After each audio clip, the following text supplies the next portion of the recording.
If you've been gardening for very long, one of your number one pet peeves has got to be a kinked up water hose. No matter how you put it back, the next time you find it, it's always a mess. So today's demonstration is how to coil and uncoil a water hose so it's straight when you used it, not kinked, and it's neatly coiled up when you finish. And so we're not talking about anything you have to purchase.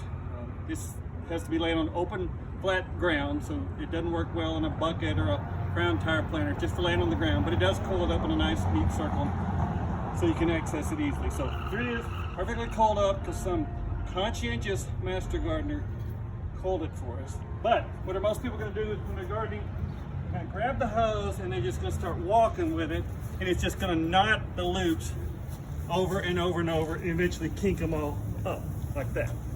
Everybody familiar with that? And so the wrong way to uncoil a properly coiled hose.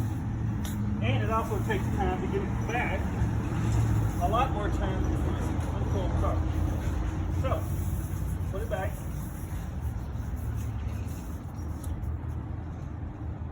So basically it's a trained snake now. It knows how it's supposed to be coiled up.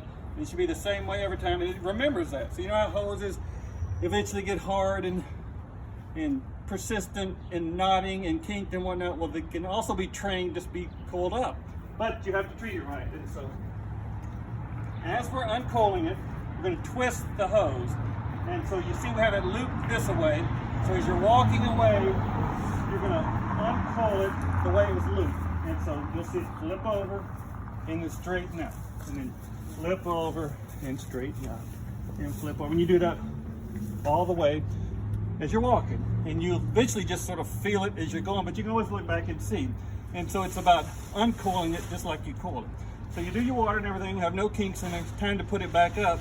And so instead of walking back with the hose, just leave it where you are in a nice straight line.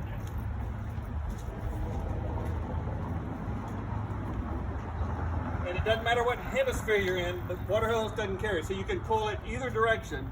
But once you start coiling it one direction, it needs to be coiled the same way every time, because it's like memory foam beds. It remembers it this way it's coiled up, so you're not going to be able to switch it the other way. And so you pick up your hose, and we're going to do exactly the opposite of when we uncoiled it. You're going to pull it back into the circle, but you're going to twist the hose this way, so it lays right back down. Twist it this way, right back down.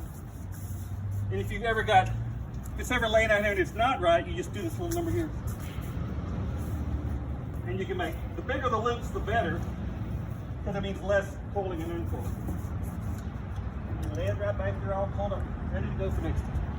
It's not hard, and it takes a lot of cursing out of blame. All the things we like with water hoses are gone now, because if everybody does it right, problem is there's always somebody that does it wrong, Janie, but we're not going to call any names today.